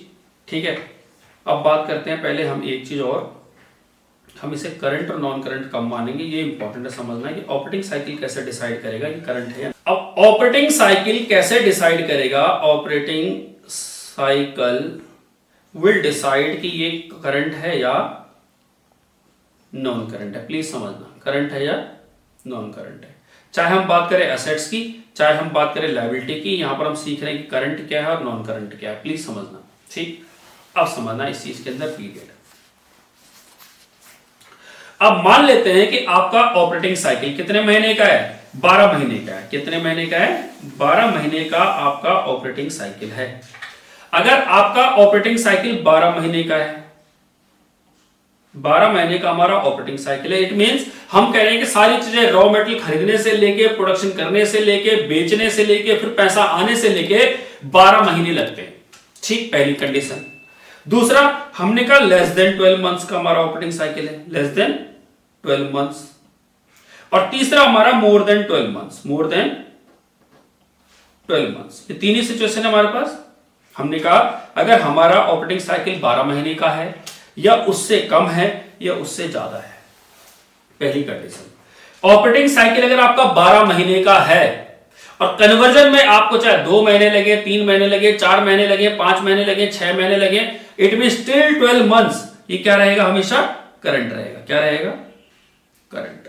तो अगर आपका 12 महीने से क्या है, बोलो, 12 महीने तक है या 12 महीने से कम है, उस केस में अगर ऑपरेटिंग साइकिल आपका क्या है, 12 महीने का है और आपको पेमेंट जो करनी है वो इस ऑपरेटिंग साइकिल के अंदर करनी है, तो वो आपका करंट लायबिलिटी का हिस्सा होगा। क्लियर है बात? अगेन आई एम रिपीटिंग, अगर आपका ऑपरेटिंग साइकिल मान लेते हैं 12 महीने का है और पैसा आपको 11 महीने में दे दिया आपने, तो ये क्या कहलाएगा? आपका करंट लायबिलिटीज। पर मान लीजिए अगर आपका ऑपरेटिंग साइकिल 12 महीने का है पर आप क्या कर रहे हैं, 13 महीने में उसे दे रहे हैं, तो जो 13 महीने में दे रहे हैं ये क्या कहलाएगा? Non current liabilities. ये क्या कहलाएगी? आपकी नॉन करंट लायबिलिटी। हम कह रहे हैं करंट और नॉन करंट का मतलब क्या है, सिंपल से समझते हैं, इसे बिल्कुल आसान तरीके से समझते हैं। करंट और नॉन करंट हम कैसे डिफाइन करेंगे, प्लीज समझना। ये करंट है, नॉन करंट है। पहली कंडीशन, अगर आपका operating cycle less than 12 months है, ऑपरेटिंग साइकिल आपका लेस देन 12 मंथ्स है और पेमेंट जो कर रहे हो आप, पेमेंट जो कर लेस देन 12 मंथ्स और इक्वल टू 12 मंथ्स, यानी 12 महीने से कम या 12 महीने के बराबर अगर आपका ऑपरेटिंग साइकिल है और पेमेंट अगर आप कर देते हो कितने, with in 12 months, with in 12 months, तो आपका करंट होगा। अगर आप बियॉन्ड 12 मंथ्स करते हो, बियॉन्ड 12 मंथ्स करते हो तो वो नॉन करंट होगा। क्लियर बात यहां तक? अगेन आई एम रिपीटिंग, अगर आपका ऑपरेटिंग साइकिल 12 महीने है या 12 महीने से कम है और अगर आप विद इन 12 मंथ्स, अगर विद इन 12 मंथ्स अगर पेमेंट करते हो तो वो करंट होगा, अदरवाइज वो नॉन करंट होगा। अब एग्जांपल समझते हैं इसके अंदर। मान लीजिए आपका ऑपरेटिंग साइकिल है 7 महीने का, ठीक, और आप पेमेंट क्या कर रहे हो, 12 महीने में कर रहे हो। क्या कर रहे हो? 12 महीने। ऑपरेटिंग साइकिल से तो बियॉन्ड हो गया पर 12 महीने के अंदर है तो ये करंट ही होगा। अगर आपका ऑपरेटिंग साइकिल 12 महीने का है और आप 12 महीने में पेमेंट करते हो तो भी क्या होगा? करंट होगा। बट अगर आपका ऑपरेटिंग साइकिल 12 महीने का है और आप 14 महीने में पेमेंट करते हो तो इट मींस अभी क्या होगा? नॉन करंट होगा। क्लियर बात? इट मींस अगर आपकी पेमेंट विद इन अगर आपकी पेमेंट विद इन 12 मंथ्स अगर 12 महीने के अंदर हो रही है या with in operating cycle, with in operating cycle, तो वो करंट होगा, अदरवाइज वो नॉन करंट होगा। अब मान लेते हैं अगर आपका ऑपरेटिंग साइकिल अब मान लो 18 महीने का है, ठीक। अब आपने क्या किया, पेमेंट जो है 16 महीने में ही कर दी, 12 महीने में ही कर दी, 6 महीने में ही कर दी, 18 महीने में ही कर दी और 20 महीने में की। अब मान लो अगर ऑपरेटिंग साइकिल आपका 18 महीने का है, इट मींस जो कन्वर्जन से लेके पेमेंट आना तक की है 18 महीने लगते हैं, तो 6 महीने में होगा तो करंट कहलाएगा, 12 महीने भी होगा तो करंट कहलाएगा, 16 महीने भी होगा तो करंट कहलाएगा। 12 महीने से ज्यादा हो जरूर गया है लेकिन विद इन ऑपरेटिंग साइकिल अगर आप पेमेंट कर रहे हैं तो भी वो करंट होगा। इवन 18 महीने भी क्या होगा, बोलो, करंट ही होगा, क्योंकि आपने with in operating cycle payment कर दी है। अब यहां पर आपने 20 महीने में पेमेंट की है तो ये करंट नहीं होगा, क्या होगा, नॉन करंट होगा। इसका मतलब हमें क्या समझ में आता है कि अगर आपकी पेमेंट ऑफ लायबिलिटीज अगर लगता है आपको कि आप विद इन 12 मंथ्स कर दे रहे हो, विद इन 12 मंथ्स, तो भी वो करंट होगा। अगर विद इन ऑपरेटिंग साइकिल कर दे रहे हो तो भी क्या होगा, करंट होगा। इन दोनों में कोई भी सेटिस्फाइड हो जाए, या तो 12 महीने के अंदर हो जाए या विद इन ऑपरेटिंग साइकिल हो जाए। मान लीजिए अगर आपका ऑपरेटिंग साइकिल 7 महीने का है तो ऑब्वियस सी बात है, आप अगर 9 महीने, 10 महीने, 11 महीने, 12 महीने तक भी पेमेंट करते हो तो भी वो क्या होगा, करंट होगा। बट अगर आपका ऑपरेटिंग साइकिल 7 महीने का है और आप 13 महीने में पेमेंट कर रहे हो तो ये अब करंट नहीं होगा, क्योंकि ना तो ये 12 महीने के अंदर रहा ना ही ये ऑपरेटिंग साइकिल के अंदर रहा, तो उस केस में आपका क्या कहलाएगा, नॉन करंट। आई होप आपको बात समझ में आई होगी। सिंपल से लैंग्वेज में समझते हैं कि अगर आपका ऑपरेटिंग साइकिल मतलब कन्वर्जन से लेके मतलब रॉ मटेरियल खरीदना, उसे बेचना, पैसा आना, वहां में अगर आपको 13 महीने 12 महीने जितने महीने लगते हैं, अगर आपका ऑपरेटिंग साइकिल अगर 12 महीने 15 महीने 18 महीने 25 महीने 40 महीने कितना भी है, मैटर ही नहीं करता। अगर आप विद इन ऑपरेटिंग साइकिल अगर किसी को पेमेंट कर दे रहे हो तो वो करंट है, अदरवाइज वो नॉन करंट है, प्रोवाइडेड कि आपका ऑपरेटिंग साइकिल बियॉन्ड 12 मंथ्स होना चाहिए। समझ गए? दोबारा बता देता हूं एक और बार कि अगर आपका ऑपरेटिंग साइकिल लेस देन या इक्वल टू 12 मंथ्स है, लेस देन और इक्वल टू 12 मंथ्स है, और विद इन 12 मंथ्स आप क्या कर रहे हैं, पेमेंट कर दे रहे हैं, तो ये करंट होगा। बस आपको ध्यान रखना है, अदरवाइज नॉन करंट होगा। ठीक है, पहली चीज। दूसरी चीज, अगर ऑपरेटिंग साइकिल आपका ग्रेटर देन 12 मंथ्स है और जो पेमेंट कर रहे हो आप वो विद इन ऑपरेटिंग साइकिल कर रहे हो, विद इन ऑपरेटिंग साइकिल कर रहे हो, तो ये करंट है, अदरवाइज ये नॉन करंट है। ठीक है जी, तो आई होप आपको बात समझ में आ गई होगी।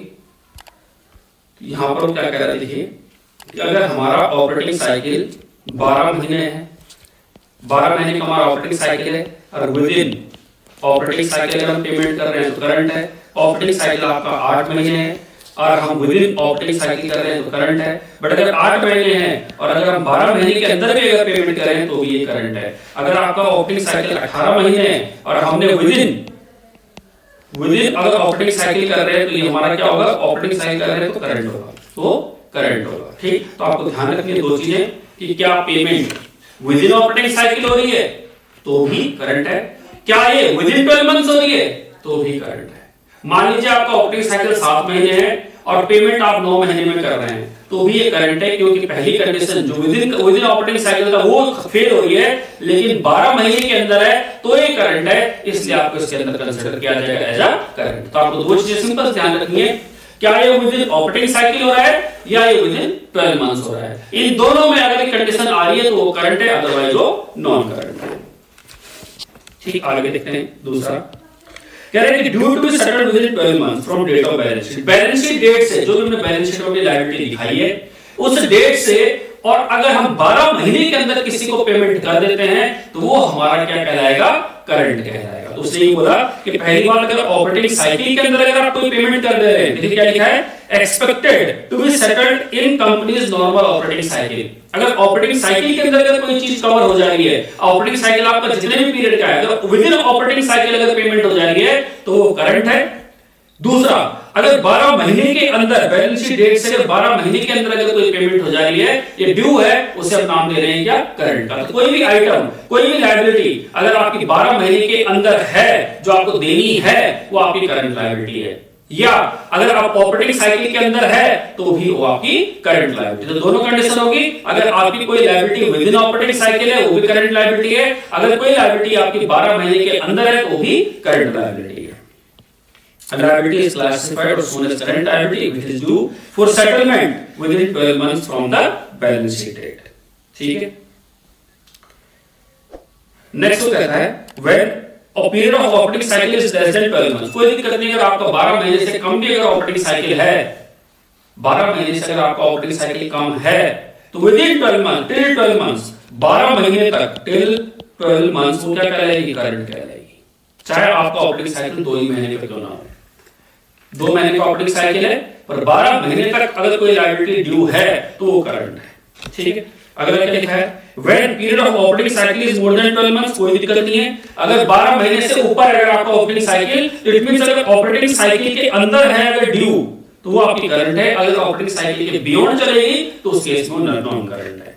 एंड लास्ट लिखा हुआ है held primary for the purpose of traded, कि आपने बिजनेस में कोई भी चीज अगर इसलिए रखी हुई है कि आपको उससे क्या करना है, ट्रेड करना है, वो आपकी करंट लायबिलिटी है। एग्जांपल के तौर पे मान लेते हैं आपके पास 10,000 डिवेंचर्स हैं या 10,000 के आपके पास शेयर्स हैं, आप क्या कर रहे हैं, आपने डिवेंचर्स की बात कर रहे हैं, 10,000 डिवेंचर्स हैं आपके, आपको इन्हें क्या करना है, पे करना है, आपको क्या करना है, पे करना है। हमने कहा with in 1 year, with in 1 year पे करना है, वो हमारा क्या है, करंट लायबिलिटी, और जो बियॉन्ड 1 ईयर पे करना है वो क्या है, हमारा नॉन करंट लायबिलिटी। तो करंट लायबिलिटी में क्या आ जाएगा कि आपने जो भी डिवेंचर आपने इशू किए, जो भी डिवेंचर आपने क्या करने, इशू करने के with in 12 months, with in 12 months. तो आपने रीपे कर दिया उन्हें, 12 महीने में पेमेंट कर दी, तो वो क्या कहलाएगा हमारा करंट लायबिलिटी। और जो आपको 12 महीने के बाद पे करना है वो कहलाएगा नॉन करंट लायबिलिटी। इवन ये तो क्रेडिट के लिए है, ठीक है। पर एक और एग्जांपल देता हूं, मान लेते हैं आपने कोई, ये तो क्रेडिट के लिए नॉर्मल बता रहा हूं, आपने मान लीजिए कोई लोन लिया, हाउस बिल्डिंग लोन लिया आपने क्या किया, घर के लिए लोन लिया। अब घर के लिए जब लोन लोगे तो किससे जाएगी, तो मान लीजिए जो आपकी 12 महीने में आने वाली 12 महीने की जो ईएमआई होंगी, लेट्स सपोज 20,000 रुपए, तो 20,000 इंटू में 12 महीने, इट मींस 2,40,000, ये 2,40,000 आपका करंट लायबिलिटी है। अब मान लीजिए आपने जो घर लिया हो 20 साल के लिया हुआ है, तो 19 साल की जो लायबिलिटी बनेगी, जो भी बनेगी वो आपका नॉन करंट लायबिलिटी होगा। क्लियर बात। तो इट मींस जो आपको विद इन 12 मंथ्स जो पे करना है उसे हम क्या नाम दे रहे हैं, करंट लायबिलिटी, और जो 12 महीने के बाद पे करना है उसे हम नाम दे रहे हैं नॉन करंट लायबिलिटी। तो आपको समझ में आएगा करंट लायबिलिटी का क्या कॉन्सेप्ट है, क्लियर हो जाएगा। नॉन करंट लायबिलिटी किसे कह रहे हैं, मैंने पहले ही बताया कि जो करंट लायबिलिटी नहीं है उसे नॉन करंट लायबिलिटी कह रहे हैं। तो नॉन करंट लायबिलिटी में क्या क्या आएगा, long term borrowings, DTL, other long term liabilities and long term provisions. बात करते हैं long term borrowings. Long term borrowing का मीनिंग ये हुआ कि आपने कोई कर्जा लिया है, लंबे टाइम के लिए लिया है, इट मींस जो कर्जा आपको क्या करना है, 1 साल बाद पे करना है। जैसे मैंने आपको बताया कि आपने हाउस बिल्डिंग लोन लिया, अब हाउस बिल्डिंग लोन में क्या करोगे आप, जो आपकी 12 महीने की ईएमआई है उसे हम नाम दे रहे हैं करंट लायबिलिटीज, और जो 12 महीने के बाद पे करना है आपको, मान लो जो बाकी बचे 19 महीने, उसे हम क्या नाम दे रहे हैं, नॉन करंट लायबिलिटी। ठीक है जी। पहली चीज लोन में क्या क्या है, डिवेंचर्स, दूसरा आएगा बॉन्ड्स, तीसरा आएगा कोई टर्म लोन ले रखा आपने बैंक से, किसी पार्टी से, पब्लिक डिपॉजिट्स, और कोई भी अदर लोन एडवांस। जी हमारा क्या है, स्पेसिफाइड है, उसी को हम नाम दे रहे हैं लॉन्ग टर्म लायबिलिटीज। बस आपको नाम ध्यान रखना है, अगर डिवेंचर क्वेश्चन में पूछ लेगा तो आपको पता होना चाहिए कि लॉन्ग टर्म लायबिलिटी है। बॉन्ड बोल देगा, वो टर्म लोन बोल देगा कि पार्टी से लिया है, बैंक से लिया है, पब्लिक डिपॉजिट बोल देगा या अदर लोन एडवांस बोल देगा। तो आपको पता होना चाहिए कि हमारा नॉन करंट का ये हिस्सा है, तो आप इसे नॉन करंट में दिखा दो। ठीक, पहला हो गया लॉन्ग टर्म बोरोइंग। वही मैंने आपको करंट मैच्योरिटी, इसका मतलब ये है कि जो करंट में 12 महीने की जो ईएमआई है, ये आपका करंट लायबिलिटी में आएगा या आपका नॉन करंट लायबिलिटी में नहीं आएगा। दूसरी बात करते हैं डीटीएल की। दूसरा हमारा डीटीएल क्या है। अब डीटीएल समझते हैं, डीटीएल का क्या मतलब है, ठीक है, ये भी समझते हैं। देखो कहते हैं कि अकाउंटिंग इनकम और टैक्सेबल इनकम, अकाउंटिंग इनकम और टैक्सेबल इनकम का कुछ कॉम्बिनेशन है, आप समझना। देखो क्या होता है, जब हम बात करते हैं इनकम टैक्स फाइल करने की, हमने भाई कितना कमाया, इनकम टैक्स कितना कमाया, तो इसका एक्ट अलग है। जब हम बात करते हैं प्रॉफिट दिखाने के लिए कि प्रॉफिट कितना हुआ, लॉस हुआ है, इसका एक्ट अलग है। इसका है IT act, income tax act, इसका है कंपनीज एक्ट। इट मींस दोनों के रूल अलग अलग हैं।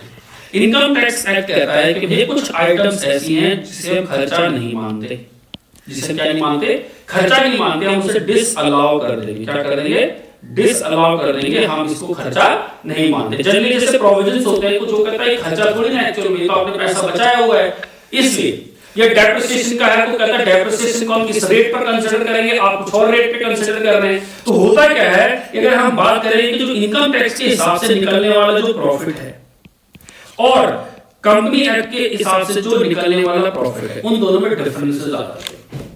डिफरेंस आने के कारण क्या है, इनकम टैक्स कुछ आइटम्स को कहता है कि हम इसे एक्सपेंस कंसीडर नहीं करते हैं, जबकि कंपनी एक्ट कहता है कि हम इसे एक्सपेंस कंसीडर करते हैं। अब आप एक चीज सोच के देखिए, आपने प्रॉफिट एंड लॉस अकाउंट बनाया, यहां पर आपने लिखा कि हमारा ये खर्चा, मान लीजिए 1 लाख रुपए खर्चा, इनकम टैक्स कहता है कि खर्चा ही नहीं है, जबकि क्या कह रहा है, कंपनी अकाउंट कह रहा है खर्चा कंसीडर किया जाएगा। तो जो भी प्रॉफिट होगा ऑब्वियस सी बात है उसमें 1 लाख का फर्क आएगा इनकम टैक्स के हिसाब से और अपने कंपनी एक्ट के हिसाब से। तो वही जो कह रहे हैं, 1 लाख रुपए का जो फर्क आ रहा है ना, इस पर जो टैक्स बनेगा, जो भी इस पर टैक्स बनेगा, चाहे वो फायदा हो या नुकसान हो, इट मींस तो टैक्स कम बन रहा होगा या ज्यादा बन रहा होगा, उस केस में क्या होगा, अभी इस साल खर्चा नहीं तो कोई बात नहीं, नेक्स्ट ईयर तो खर्चा होगा ना। भाई खर्चा इस साल नहीं, हमने प्रोविजन बनाया है, तो नेक्स्ट साल तो कोई खर्चा होगा ना, कि जैसे हमने कहा वारंटी का खर्चा हम क्या करेंगे, इसे कंसीडर नहीं करेंगे, पर जिस दिन जब एक्चुअल में खर्चा आएगा तब तो कंसीडर किया जाएगा। तो बस ये कुछ नहीं, टाइमिंग डिफरेंस है। क्या है ये, टाइमिंग डिफरेंस। टाइमिंग डिफरेंस का मतलब हुआ कि जो टैक्स हमें इस साल पे करना था, या तो अगले साल पे किया जाएगा, या ये कह सकते हैं कि जो अगले साल का टैक्स है वो आपने इस साल पे कर दिया, इसके अलावा और कुछ भी नहीं होने वाला है। मतलब हमने कहा अभी जो टैक्स इनकम टैक्स कह रहा है कि ये अगर आपका प्रॉफिट है जबकि हमारे हिसाब से प्रॉफिट कम आ रहा है, तो हमने क्या किया होगा, जब इनकम टैक्स ने कहा कि प्रॉफिट कम आ रहा है तो इसका मतलब हमने इनकम टैक्स के हिसाब से प्रॉफिट कैलकुलेट किया होगा। और जब इनकम टैक्स बोल रहा है कि हमारा प्रॉफिट कम आ रहा है तो हमने उस पर टैक्स क्या दिया होगा, कम दिया होगा, तो अगले साल देना पड़ेगा। उल्टा कर लेते हैं, हम कह रहे हैं इनकम टैक्स कह रहा है कि नहीं आपका प्रॉफिट ज्यादा आना चाहिए, कंपनी एक्ट के हिसाब से, कंपनी एक्ट में कम निकला है, आपके हिसाब से जो इनकम टैक्स एक्ट है उसके हिसाब से ज्यादा आना चाहिए। इनकम टैक्स कहेगा भैया तुमने जो प्रॉफिट ज्यादा कमाया है टैक्स ज्यादा दीजिए।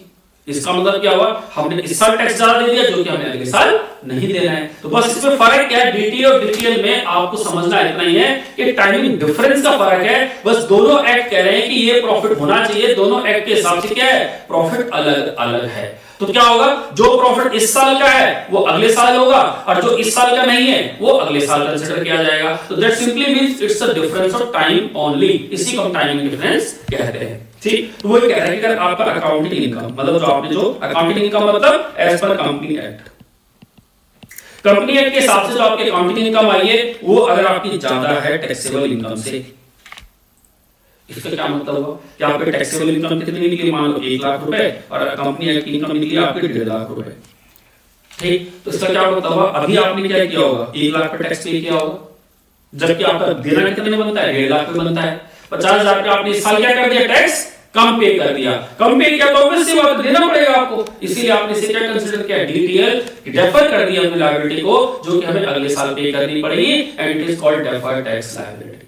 इसका अपोजिट समझ लेते हैं, जो हमारा असेट्स में दिखाई देगा वहां पर हम कंसीडर नहीं करेंगे।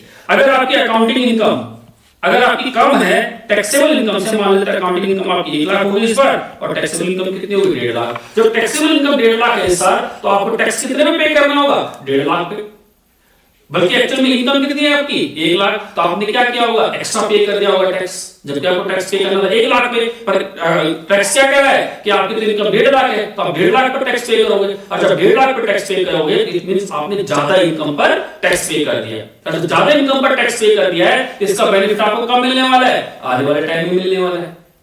इट मींस अब आगे से आप नहीं पे करोगे तो आपने इसे क्या कंसीडर कर लिया आपने कि आपके लिए असेट्स है पर इसे डेफर किया जा रहा है, दैट्स कॉल्ड डीटीए। तो आपने क्या कहा, इसे defer tax assets. I hope आपको समझ में आ गई बात। अगर आपकी अकाउंटिंग इनकम ज्यादा है टैक्सेबल इनकम से, इट मींस आपने टैक्स क्या किया होगा, कम पे किया होगा, कम पे किया होगा तो आपका डीटीए क्रिएट होगा, अगर आपने इस साल टैक्स ज्यादा पे कर दिया होगा तो आपका क्या होगा, डीटीए क्रिएट होगा। बस इससे ज्यादा इसके अंदर और कुछ भी नहीं है। ठीक है, आगे देखते हैं। आगे आता है आपका अदर लॉन्ग टर्म लायबिलिटीज। तीसरा हिस्सा क्या है हमारा, अदर लॉन्ग टर्म लायबिलिटीज। सबसे पहले हमने बोरिंग देख लिया, लॉन्ग टर्म बोरिंग, दूसरा हमने क्या देख लिया, इसके अंदर डीटीएल देख लिया और डीटीएल भी कवर हो गया इसके अंदर, और तीसरा हो गया हमारा other current long term liabilities. अब अदर लॉन्ग टर्म लायबिलिटी में बेसिकली हमारा ट्रेड पेबल्स आते हैं। क्या आते हैं, ट्रेड पेबल्स। अब ट्रेड पेबल्स कौन से, ऐसे ट्रेड पेबल्स जो हमें बियॉन्ड 12 मंथ्स पे करने हैं। ऐसा नहीं कि एक ये नॉर्मली ट्रेड पेबल दोनों तरफ दिखेंगे आपके, करंट में भी और नॉन करंट में भी। हम ये कह रहे हैं ट्रेड पेबल्स, वो ट्रेड पेबल्स जिनको आपको 12 महीने बाद पेमेंट करना हो। मान लो 15 महीने का आपने एग्रीमेंट किया कि हम 15 महीने बाद रॉ मटेरियल खरीद लिया है, रॉ मटेरियल खरीद लिया आपने, आपने कहा कि हम इसको पेमेंट क्या करेंगे, 18 महीने बाद करेंगे, 22 महीने बाद करेंगे, 2 साल बाद करेंगे, 16 महीने बाद करेंगे। इट मींस आप इसे क्या मान रहे हैं, लॉन्ग टर्म लायबिलिटीज। क्या मान रहे हैं इसे, लॉन्ग टर्म लायबिलिटी। ऐसा ट्रेड पेबल जिससे हम गुड्स और सर्विसेज खरीदते हैं और उसको पेमेंट बियॉन्ड 12 मंथ्स है या फिर बियॉन्ड ऑपरेटिंग साइकिल है, अगर ऐसी स्थिति बनती है तो उस केस में क्या नाम दे रहे हैं इसे, नॉन करंट लायबिलिटीज। और नॉन करंट लायबिलिटी में क्या, अदर लॉन्ग टर्म लायबिलिटीज। ठीक है, इसके अंदर और क्या आता है, जैसे premium payable on redemption of debenture या premium payable on redemption of preference share. आपने क्या करना है कि जो डिवेंचर्स को आप वापस करने वाले हैं या जो प्रेफरेंस शेयर को आप रिटर्न करने वाले हैं, इस पर जितना एक्स्ट्रा पे कर रहे हैं ये आपका अदर लॉन्ग टर्म लायबिलिटी का हिस्सा बनेगा। क्लियर बात। तो आपको सबसे पहले समझ में आ गया बोरिंग क्या है, दूसरा आपको डिटेल समझ में आ गया, और तीसरा आ गया आपका क्या part, other long term liabilities. It means जो हमारे जो भी अदर लॉन्ग टर्म लायबिलिटीज है उसमें ट्रेड पेबल दिखेगा, दूसरा दिखेगा प्रीमियम। किस चीज का प्रीमियम, डिवेंचर रिडीम कर रहे हैं, जो डिवेंचर को रिपे कर रहे हैं, जो भी लोन लिया उसे वापस कर रहे हैं, या जो हमने शेयर इशू किए थे कौन से, वो प्रेफरेंस शेयर, उनको वापस कर रहे हैं। It means repayment of preference shares, redemption of debentures, या फिर ट्रेड पेबल जो लॉन्ग टर्म वाले हैं उसको हम दे रहे हैं अदर लॉन्ग टर्म लायबिलिटीज में। एंड चौथा अदर लॉन्ग टर्म प्रोविजंस। जब लॉन्ग टर्म लायबिलिटीज है तो उसका प्रोविजन भी क्रिएट किया होगा, और जब लॉन्ग टर्म प्रोविजन क्रिएट किया होगा इट मींस, अब देखिए एक चीज और समझ लेते हैं, लायबिलिटीज और प्रोविजन में क्या फर्क है, प्लीज समझना, ज्यादा फर्क है नहीं। प्रोविजन का मतलब होता है कि हम, लायबिलिटी का मतलब ये कि कंफर्म है, क्या है, कंफर्म है कि आपको पे करना है। प्रोविजन में तो ये होता है कि देना तो है ना, तो हम कह रहे हैं कंफर्म है कि पे करना है। यहाँ पर क्या है, अमाउंट भी कंफर्म है कि कितना पे करना है, यहाँ पर अमाउंट कंफर्म नहीं है कि कितना पे करना है, इसीलिए बस इतना ही फर्क है। लायबिलिटी का means amount confirm, payment confirm.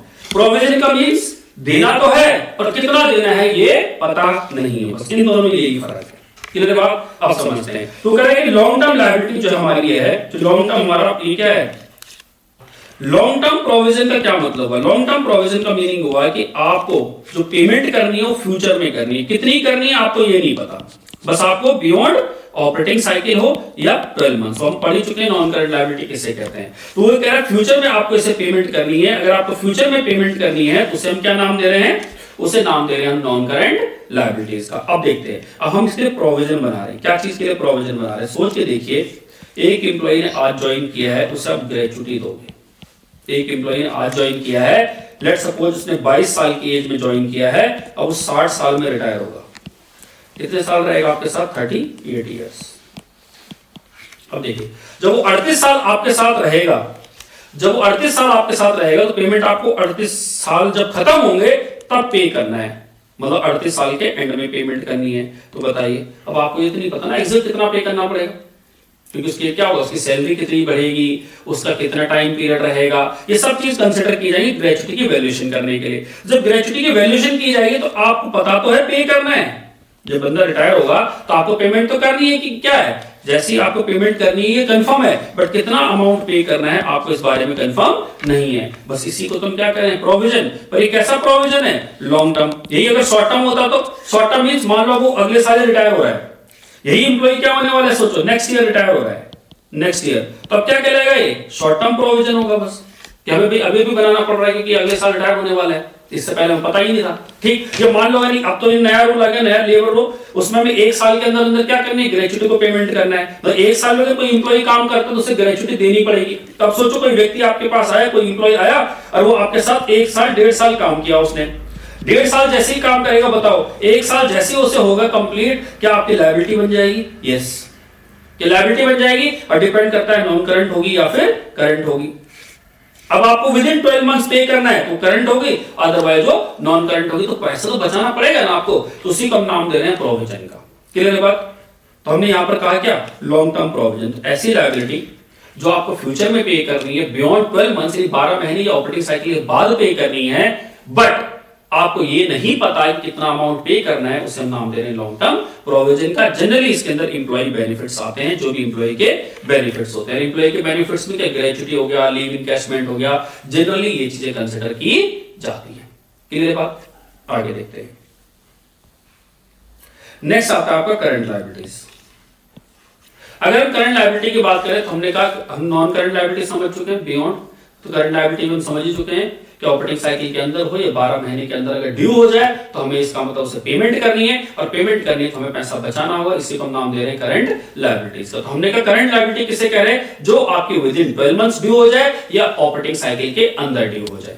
ठीक, तो उसके अंदर वही सेम, वहां पर लॉन्ग टर्म बोरिंग था, यहाँ पर शॉर्ट टर्म बोरिंग हो जाएगा, वहां पर हमारा डीटीएल था या ट्रेड पेबल हो जाएगा, वहां पर क्या था, अदर नॉन करंट लायबिलिटी था, यहाँ पर अदर करंट लायबिलिटीज हो जाएगी, वहां पर लॉन्ग टर्म प्रोविजन था, यहाँ पर शॉर्ट टर्म प्रोविजंस हो जाएंगे।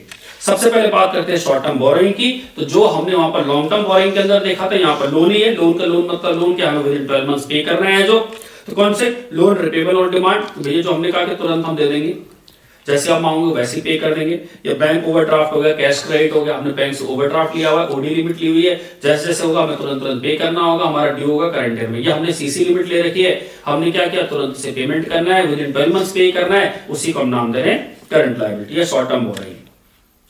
करंट मैच्योरिटी और लॉन्ग टर्म डेट, मैंने आपको बताया था कि आपने हाउस बिल्डिंग लोन लिया है, हाउस बिल्डिंग लोन में अगर आपने वो जो ईएमआई आपकी 12 महीने के अंदर ड्यू है वो आपको पे करना है, उसी को हम नाम दे रहे हैं शॉर्ट टर्म बोरोइंग। तो जो भी करंट ईएमआई है, ये करंट मैच्योरिटी है किसी लोन की, आपने कोई लोन लिया हुआ है, कोई लोन लिया है, मान लीजिए वो अब पेमेंट खत्म होने वाला है उसका, उसकी 12 महीने के अंदर अंदर आपको लोन पे करना है।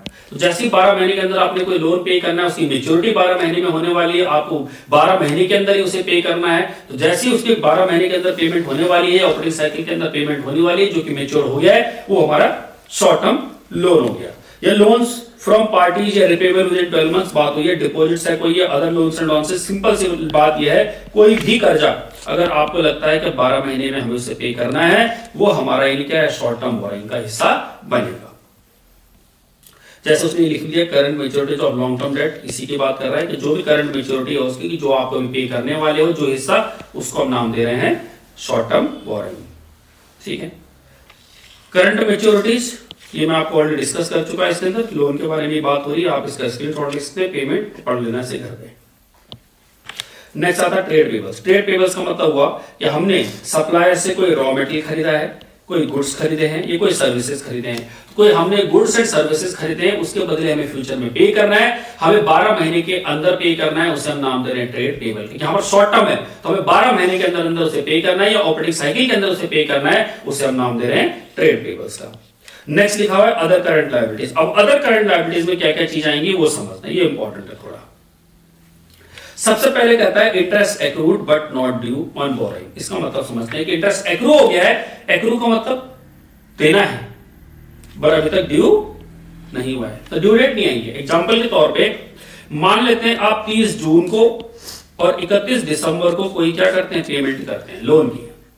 ठीक, अब 30 जून को जब पेमेंट करेंगे तो 31 दिसंबर को पेमेंट करेंगे, तो ये 31 दिसंबर को जो पेमेंट होगी 30 जून को पेमेंट होगी, इसकी कैलकुलेशन होगी। अब सोचो आपने दिसंबर वाली ईएमआई दे दी तो उस पर इंटरेस्ट पे कर दिया होगा, पर आप सोचिए अब जनवरी, फरवरी, मार्च, अप्रैल, मई और जून, ये 3 महीने का इंटरेस्ट आपका क्या हो गया, 31 मार्च यहां पर आ गया होगा, ये आपका इंटरेस्ट एक्रू हो गया। क्या हो गया, ये एक्रू हो गया, मतलब आपको बुक्स में लेना पड़ेगा 31 मार्च की बुक में कितना इंटरेस्ट मेरा बनता है देना, बट क्या पे कर पाएंगे इसे? भी नहीं पे कर पाएंगे, अभी से पे नहीं कर पाएंगे। पे कब करेंगे, 30 जून को। पे कब करेंगे इसे, 30 जून को। फिर क्या होगा, 3 महीने का इंटरेस्ट और आएगा अप्रैल मई जून का, उसे में क्या करेंगे, ड्यू करेंगे, और तब जाके 30 जून को पे करेंगे। बट बात करें इस 3 महीने के इंटरेस्ट का, एक्रू तो हो गया है बट अभी तक ड्यू नहीं हुआ है। दूसरा केस क्या हो सकता था कि मान लो हमारी क्या हो रही है, 31 मार्च को पेमेंट कर रहे हैं, या हम क्या कर रहे हैं 30 सितंबर को पेमेंट कर रहे हैं। 30 सितंबर तो बुक्स में कंसीडर हो ही रहा है। 31 मार्च में अगर हमारी ड्यू 1 2 3 4 5 6 महीने हो गए, अक्टूबर नवंबर दिसंबर जनवरी फरवरी मार्च, अगर इन 6 महीने का पैसा एक्रू भी और ड्यू भी हो जा रहा है, दैट मींस ये भी हमारा करंट लायबिलिटी का हिस्सा है। तो पहला क्या कह रहा हो कि इंटरेस्ट आपका एक्रू हो गया, ये वाला केस एक्रू तो हो गया है बट अभी तक ड्यू नहीं हुआ है, क्योंकि अभी 3 महीने बाकी हैं, उसका इंटरेस्ट निकलेगा फिर पे होगा।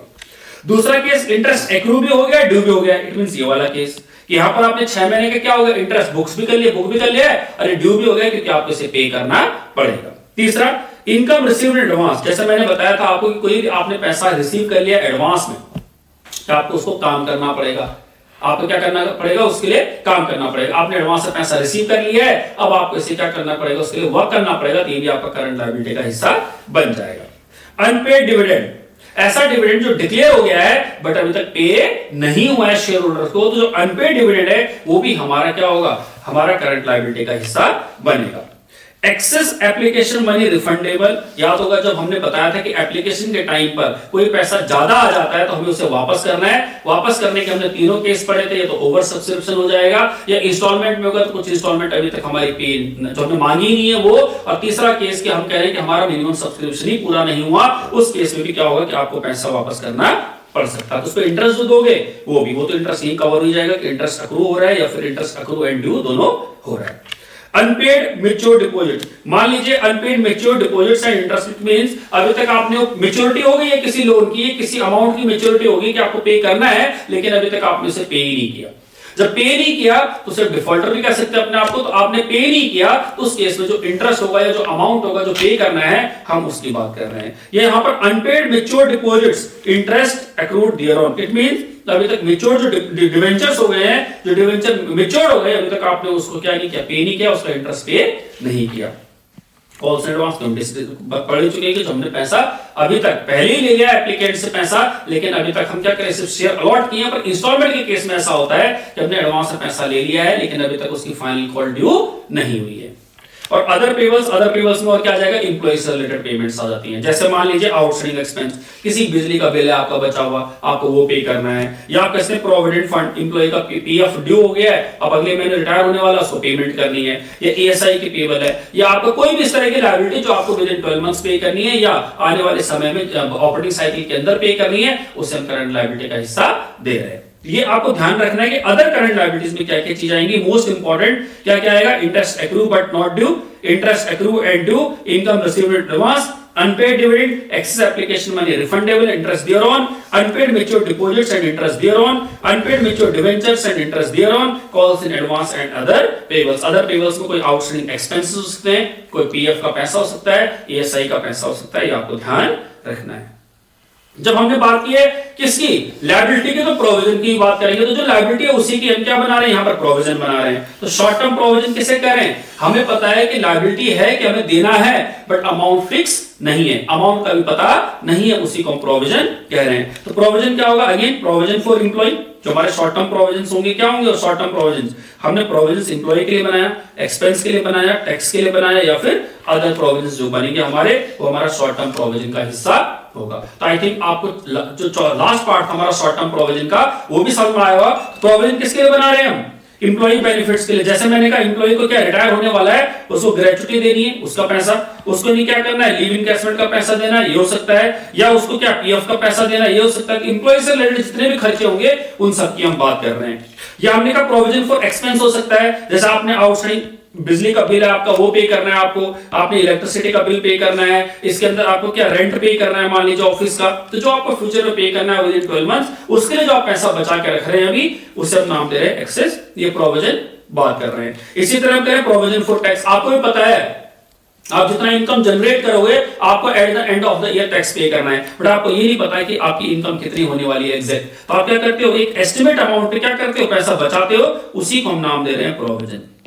उसी को क्या नाम दे रहे हैं, प्रोविजन। प्रोविजन का मतलब ही यही हुआ कि आपको लायबिलिटी तो पता है पे करना है, आपको इनकम टैक्स तो पता है पे करना है, पर कितना पे करना है वो आपको पता नहीं है, उसी को हम नाम दे रहे हैं प्रोविजन। और बाकी अदर प्रोविजन, मैं लायबिलिटी और प्रोविजन का मीनिंग मैंने आपको बता दिया, स्क्रीनशॉट ले सकते हैं आप और इसको अपने घर पे पढ़ सकते हैं। ठीक, इवन इन दोनों में डिफरेंस भी देख लेते हैं क्या है। देखिए अगर हम बात करें प्रोविजंस की और अगर हम बात करें रिजर्व की, तो प्रोविजन का नेचर क्या है, एक लायबिलिटी है, एस्टिमेटेड लॉस है जो हो सकता है फ्यूचर में, ठीक। और यहाँ पर क्या है, ये शेयर होल्डर का पैसा है, तो ये लायबिलिटी है, और ये हमारा क्या है, रिजर्व नहीं, फ्यूचर शेयर होल्डर का हिस्सा है। अगर हम बात करें पर्पस का, तो प्रोविजन का पर्पस क्या होता है कि जो भी फ्यूचर में होने वाली चीजें हम उसके लिए क्या करें, अपने आप को श्योर कर ले कि भाई हमें फ्यूचर में पे करना है, तो हम अभी से तैयार हो जाए, अभी से हमने पैसा बचा के रख लिया है। बट याद रखना ये चीज कि प्रोविजन जो है प्रूडेंस का कॉन्सेप्ट भी यूज करता है, कि प्रूडेंस यही कहता है कि अगर आपको फ्यूचर में लग रहा है कोई लॉस होने वाला है, या फ्यूचर में आपको लगता है कोई पे करने वाले हो आप, तो आप उसके लिए पहले से तैयार हो जाओ, पहले से पैसा बचा लो। रिजर्व का पर्पस क्या है, रिजर्व का पर्पस है किसी स्पेसिफिक पर्पस के लिए रिजर्व किया जाता है, या जनरल पर्पस के लिए। स्पेसिफिक पर्पस के लिए किया जाता है, उसको स्पेसिफिक पर्पस को पूरा किया जाएगा, और जनरल पर्पस है तो फ्यूचर में पैसा बचाया जाएगा, कोई कंटीजेंसी आएगी तो उसको मीट करने के लिए इसका इस्तेमाल किया जा सकता है, जैसे जनरल रिजर्व। ये चार्ज और एप्रोप्रिएशन की बात करें तो जो हमारा प्रोविजन है वो चार्ज है, बट रिजर्व हमारा एप्रोप्रिएशन है। अगर बात करें डिस्क्लोजर इन फाइनेंशियल स्टेटमेंट, याद होगा आपको कि जो हमारा रिजर्व है वो हमारा एप्रोप्रिएशन का पार्ट बनता था। याद करो आप जब हम पढ़ते थे profit and loss appropriation account, तो एप्रोप्रिएशन में लिखते थे हम जनरल रिजर्व, ठीक। लेकिन जो हमारा ये प्रोविजन है वो हमारा क्या चार्ज है, वो खर्चा है, कंपल्सरी खर्चा, उसे हम प्रॉफिट एंड लॉस में लिखेंगे। बात करें डिस्क्लोजर इन बैलेंस शीट, तो बैलेंस शीट में आपको पता है रिजर्व जो होता है हमारा शेयर होल्डर फंड का हिस्सा होता है, जो हम ऑलरेडी पढ़ चुके हैं, रिजर्व एंड सरप्लस के अंदर दिखाई जाएगा। लेकिन जो प्रोविजन है, ये प्रोविजन हमारा लॉन्ग टर्म प्रोविजन भी हो सकता है, शॉर्ट टर्म प्रोविजन भी हो सकता है। इट मीन से शॉर्ट टर्म प्रोविजन के अंदर आएगा या लॉन्ग टर्म प्रोविजन के अंदर आएगा, इट मीन से नॉन करंट लायबिलिटी होगी या फिर करंट लायबिलिटी होगी। इन्वेस्टमेंट आउटसाइड बिजनेस, रिजर्व को क्या हम इन्वेस्ट कर सकते हैं, यस। क्या प्रोविजन को कर सकते हैं, नहीं, प्रोविजन तो हमने बचाए उसी खर्चे के लिए है, तो कह रहे हैं अमाउंट जो है प्रोविजन का उसे इन्वेस्ट नहीं किया जा सकता, लेकिन रिजर्व को किया जा सकता है अगर उसका कोई इस्तेमाल नहीं हो रहा है तो। लीगल रिक्वायरमेंट की अगर बात करें तो रिजर्व क्रिएट करना कोई लीगल रिक्वायरमेंट नहीं है, लेकिन प्रोविजन जो है क्रिएट करना वो लीगल रिक्वायरमेंट है। लीगल क्या बेसिकली ये इंडेक्स है हमारा, इंडेक्स 37 कहता है कि आपको प्रोविजन क्रिएट करना चाहिए। तो हम कह रहे हैं प्रोविजन की हम बात करें तो हमें प्रोविजन बनाना चाहिए, ठीक है। लेकिन इसका कोई सिर्फ प्रूडेंस है, क्या आपको क्या करना, बचा लेना चाहिए, बेटर है बचा लो, बचाओगे जितना पैसा ऑब्वियस सी बात है आपको फ्यूचर सेव होगा, सिक्योर होगा। तो ये थी हमारी सारी की सारी करंट लायबिलिटीज। अभी मैंने आपको शॉर्ट समरी बनाई हुई है। अब बोर्ड एग्जाम के पॉइंट ऑफ व्यू से ये इंपॉर्टेंट है आपके लिए। आपने कहा सबसे पहले हमने क्या पढ़ा, equity and liability. Equity and liability में पढ़ा share holder fund. Share holder fund में सबसे पहले शेयर कैपिटल। शेयर कैपिटल में क्या आएगा, authorise share capital, issued share capital, subscribe share capital, called up share capital, paid up share capital, reserve capital. हम already पढ़ चुके हैं, आपको पता होगा। बात करें reserve and surplus. Reserve surplus में क्या आएगा, capital reserve, security premium, capital redemption reserve, debenture redemption reserve, revaluation reserve, share option outstanding account, surplus, workman compensation reserve, investment fluctuation reserve, हम ऑलरेडी डिस्कस कर चुके हैं। नेक्स्ट आएगा money received against share warrant. इसी तरह share application money pending allotment, ये तो main heading ही है। उसके बाद आएगा long term borrowing. Long term borrowing में क्या आएगा, परसेंटेज डिवेंचर है, डिवेंचर्स जो भी रेट होगा, टर्म लोन होंगे, बॉन्ड्स होंगे, पब्लिक डिपॉजिट्स होगा।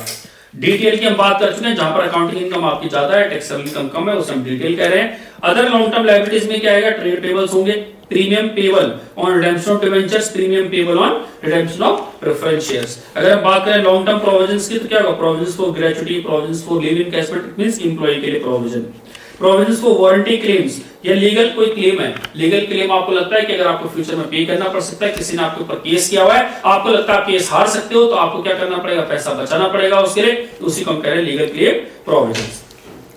शॉर्ट टर्म बोरिंग्स है। शॉर्ट टर्म बोरिंग में क्या आ जाएगा, ये हमने क्या, लोन रिपेबल ऑन डिमांड हो गया, जैसे सीसी हो गया, ओडी हो गया, ठीक, loan from other parties, deposits and other loans and advances. Trade payable में क्या आ जाएगा, सन्ड्री क्रेडिटर्स और bills payable. Other current liabilities अभी हमने खत्म की है। अदर करंट लायबिलिटीज में क्या है, current मैच्योरिटीज of long term debt हो गया, interest accrued but not due, interest accrued and due, क्या आपने क्या क्या इनकम क्या क्या कोई रिसीव कर लिया एडवांस में, अनपेड डिविडेंड हो गया, एक्सेस एप्लीकेशन मनी जो रिफंड करना है आपको इंटरेस्ट के साथ, अनपेड मैच्योर्ड डिवेंचर्स हैं, ये डिपॉजिट्स हैं जिनका इंटरेस्ट के साथ आपको पे करना है, कॉल्स एडवांस हो गया। अदर पेबल्स में क्या हो गया, कोई आउटस्टैंडिंग एक्सपेंस हो गया, प्रोविडेंट फंड हो गया, ईएसआई हो गया जो आपको पेमेंट करनी है। शॉर्ट टर्म प्रोविजन क्या है कि जो हमारी करंट लायबिलिटी है उसी का ही आपको प्रोविजन करना होता है, वही हमारे शॉर्ट टर्म प्रोविजंस हैं। तो क्या क्या होंगे, प्रोविजन आपने एम्प्लॉय के बेनिफिट के लिए क्या है, जैसे ग्रेच्युटी हो गया, सैलरी हो गया, बोनस हो गया, लीव इनकैशमेंट हो गया, इसके लिए अगर आपको पता है कि पेमेंट करनी है हमें विद इन 12 मंथ्स, तो वो आपका क्या होगा, शॉर्ट टर्म प्रोविजन का हिस्सा हो जाएगा।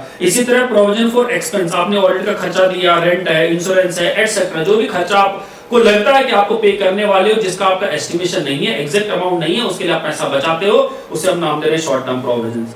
प्रोविजन फॉर टैक्स, आपको पता है फ्यूचर में टैक्स पे करना है, आपने अभी तक क्या है श्योर नहीं हो कितना पे करना है, बट पे करना है, ये आपका प्रोविजन का हिस्सा बनेगा।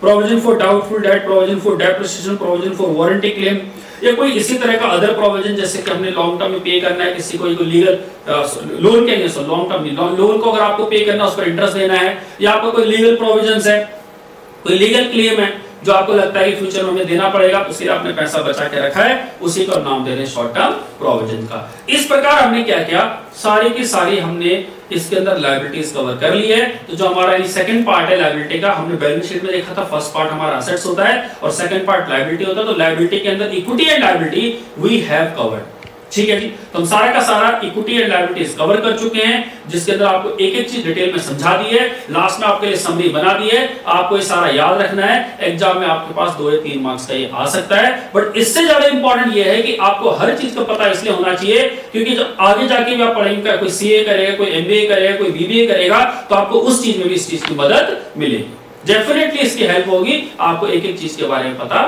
होना चाहिए, ठीक। अब बात करते हैं हमारे सारे के सारे एफर्ट्स की। तो अगर आपको हमारे एफर्ट्स अच्छे लग रहे हैं और आपको लग रहा है कि हम इतने एफर्ट्स कर रहे हैं कि जिससे आपको कुछ फायदा हो रहा है, तो आप हमारे चैनल को सब्सक्राइब कर सकते हैं, वीडियो को लाइक कर सकते हैं और शेयर कर सकते हैं, जिससे ये मैक्सिमम लोगों तक पहुंचे, मैक्सिमम बच्चों तक पहुंचे और मैक्सिमम बच्चों का इससे फायदा। फॉर द टाइम बीइंग मिलते हैं नेक्स्ट वीडियो में, नेक्स्ट क्लास में। तब तक के लिए थैंक यू, अपना ध्यान रखिए और अच्छे से पढ़ाई करते रहिए। Bye bye.